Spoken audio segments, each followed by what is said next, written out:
Everyone, जय मां वैष्णो। तो आप लोगों को पता है कि हमारे दादा दादी इतने ज़्यादा हेल्दी और एक्टिव कैसे रह पाते थे, क्योंकि वो उठते थे ब्रह्म मुहूर्त पर। तो चलो आज इसी के ऊपर मैं आप लोगों के साथ 3:30 AM Ayurvedic morning routine share करने वाली हूँ। तो शुरू करते हैं। तो आयुर्वेदा हमें सिखाता है कि कैसे हम अपने लाइफ को और भी ज़्यादा हेल्दी और बैलेंस तरीके से जी सकते हैं।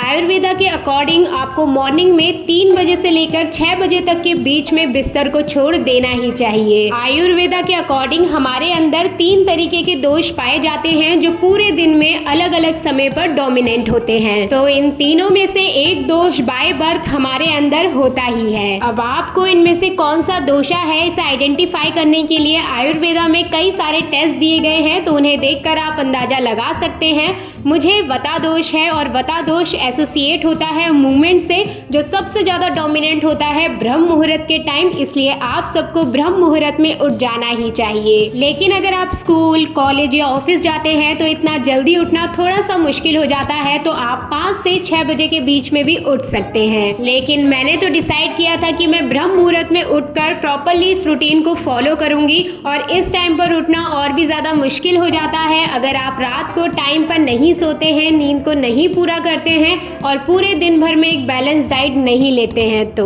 मुझे मालूम था कि कल जल्दी उठना है और इस टाइम तक घर पर कोई भी नहीं उठा होगा, तो सोते वक्त ही मैं एक लाइट ऑन कर सोई थी और उठते ही सबसे पहले मैंने भजन लगा लिए थे ताकि आसपास मुझे सुनसानी सुनाई ना दे। इसके बाद 10 मिनट के लिए मैं माता रानी का ध्यान लगाने के लिए बैठ गई थी, क्योंकि हम सभी को पता है कि ब्रह्म मुहूर्त में भगवान जी आते हैं और अगर आप इस समय उनका ध्यान लगाएं तो उनसे आपका कनेक्शन और भी ज्यादा डीप हो जाता है। ध्यान लगाने के साथ साथ मैंने उन्हें उन सब चीजों के लिए धन्यवाद करा जो उन्होंने मुझे दी है। इसके बाद मैं वापस से कुछ एक्सरसाइज करने लग गई थी, क्योंकि मेरी नींद पूरी तरीके से नहीं खुली थी। आंखों में हल्की हल्की जलन हो रही थी, क्योंकि इस समय पर उठने की आदत मुझे भी नहीं है। जब भी मुझे जल्दी उठना होता है ना, और मैं तो उठ गई होती हूँ लेकिन मेरी बॉडी और मेरा माइंड नहीं उठा होता है, तो मैं इस तरीके से ही अपनी बॉडी को उठाती हूँ, अपने हाथ पैरों को हिलाने लग जाती हूँ, थोड़ी बहुत एक्सरसाइज कर लेती हूँ ताकि मेरी बॉडी को पता लग जाए कि यस अब हमें उठना है और काम करना है। और हाँ, ये वाली ट्रिक मेरे लिए हमेशा काम करती है, क्योंकि इतना करने के बाद मेरी बॉडी थोड़ा बहुत होश में आ ही जाती है। इतना करने के बाद अब मैं ऊपर जाऊंगी, किचन की लाइट खोलूंगी और सबसे पहले अपना पानी पीऊंगी। तो आयुर्वेदा के अकॉर्डिंग आपको एक रात पहले तांबे में रखे हुए बर्तन का पानी ही सुबह मलासना में पीना चाहिए। इससे आपके टॉक्सिन्स रिमूव होते हैं, आपका डाइजेशन इंप्रूव होता है और आपके बाउल्स भी अच्छे से क्लीन हो जाते हैं। और मुझे तो इस पानी को पीने की हैबिट हो ही गई है, तो ये रूटीन मैं फॉलो करूं या ना करूं, मैं डेली इसी तरीके से मॉर्निंग में पानी पीती हूँ। अब आप लोगों को अगर एक हेल्दी बॉडी और एक हेल्दी माइंड चाहिए ना, तो उसके लिए आप लोगों को एक हेल्दी लाइफस्टाइल फॉलो करना पड़ेगा। आपको देखना पड़ेगा कि डेली आप किस तरीके की एक्टिविटी कर रहे हैं, किस तरीके के खाने का आप इंटेक कर रहे हैं और किस तरीके के थॉट्स आपके माइंड में जा रहे हैं। तो इतना करने के बाद मैं फ्रेशन अप वगैरह हो गई थी, और अब हम करेंगे अपनी ओरल हाइजीन को मेंटेन आयुर्वेदा के अकॉर्डिंग। आयुर्वेदा के अकॉर्डिंग आपको अपनी ओरल हाइजीन को मेंटेन करने के लिए 3 स्टेप्स को फॉलो करना होता है, जिसमें सबसे पहला है ऑयल पुलिंग। तो यहाँ पर ऑयल पुलिंग के लिए मैंने कोकोनट ऑयल का इस्तेमाल किया है। आपको ब्रश करने से पहले 1 से 2 मिनट तक ऑयल पुलिंग करनी होती है। ये आपकी कैविटी और बैड ब्रेथ जैसी प्रॉब्लम को दूर करता है। इसके बाद आपको 2 मिनट तक ब्रश करना है।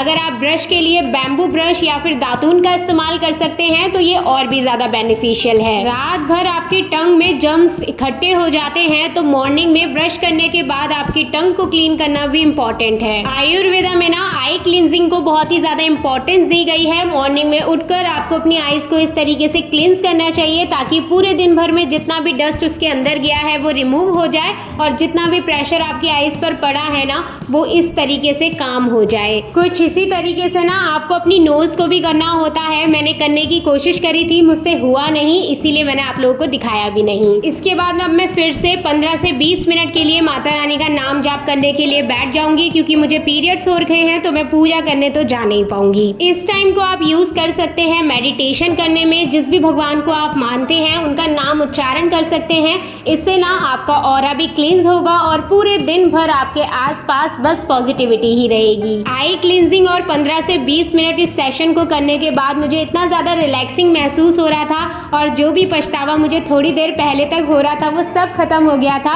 और मैं खुश हो रही थी कि अच्छा हुआ कि मैं आज जल्दी उठ गई। जो हमारे दादा दादी हुआ करते थे उनका गाँव में इतना ज़्यादा काम हुआ करता था कि उनको एक्स्ट्रा एक्सरसाइज करने की ज़रूरत ही नहीं पड़ती थी, बॉडी की पूरे दिन भर मूवमेंट होती रहती थी। लेकिन आजकल का हमारा लाइफस्टाइल इतना ज़्यादा पुअर है कि हमें बैठे बैठे ही सारी चीज़ करनी होती है, इसलिए आपका एडिशनल एक्सरसाइज करना इम्पॉर्टेंट है। तो मैं यहाँ अपने जिम जाने के लिए रेडी हो रही थी। पहले जो मैंने कपड़े पहने वो मुझे ठीक नहीं लगे तो उसके बाद मैंने वापस से चेंज कर लिए।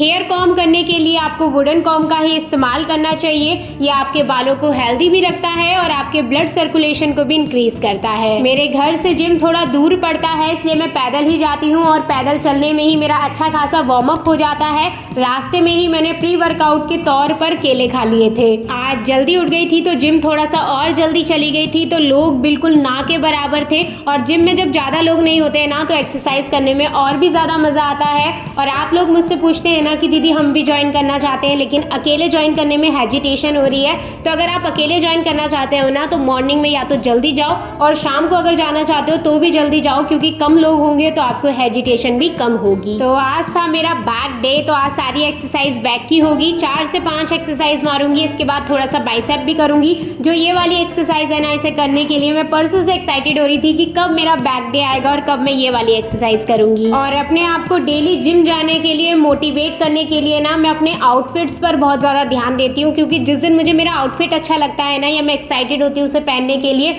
उस दिन मैं जिम जाने के लिए और भी ज़्यादा जल्दी तैयार हो जाती हूँ।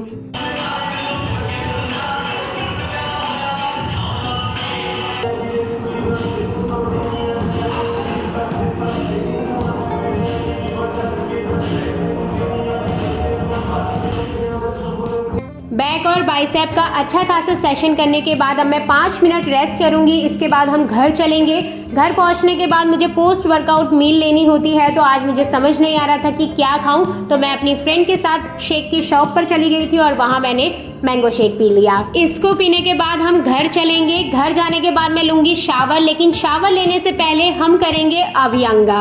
अभ्यंगा को अगर सिंपल लैंग्वेज में समझाऊं तो इसमें आपको ऑयल को गर्म कर कर अपनी फुल बॉडी की मसाज करनी होती है नहाने से 10 मिनट पहले। इसके बाद आप अच्छे से नहा लीजिए। मैंने आपको बताया कि मुझे वता दोष है तो मेरे लिए सेसमे ऑयल बेस्ट है। इसके बाद आप कोल्ड वाटर से शावर ले लीजिए। मुझे तो नहाने में थोड़ा सा लेट हो गया, लेकिन अगर आप ब्रह्म मुहूर्त में नहाते हैं ना तो वो आपकी ब्यूटी को और भी ज्यादा इनहेंस करता है। इस समय तक लगभग मेरे सब काम हो चुके हैं। लास्ट काम बचा है जर्नलिंग का, तो अब मैं बैठकर जर्नलिंग करूंगी। थोड़ी सी वीडियो एडिटिंग बची है वो करूंगी और अपनी एक बुक कंप्लीट करनी है वो पढ़ूंगी और मेरे लगभग काम कंप्लीट हो चुके हैं। पूरे दिन भर के लिए मैं फ्री हूँ तो उसे मैं कैसे भी यूटिलाइज कर सकती हूँ। और अगर आप स्टूडेंट है ना तो इस समय आप पढ़ भी सकते हैं। और इसी के साथ कंप्लीट होता है आज का रूटीन भी। आई होप आज का रूटीन कहीं ना कहीं आप लोगों के लिए हेल्पफुल रहे। कुछ ना कुछ हैबिट आप इसमें से ज़रूर अडॉप्ट करिए और उसे अपने डेली रूटीन में डालने की कोशिश करिए। वीडियो अच्छी लगी हो तो वीडियो को लाइक कर देना, चैनल को सब्सक्राइब कर देना। मैं मिलती हूँ आप सबसे बहुत जल्द। Okay, bye bye.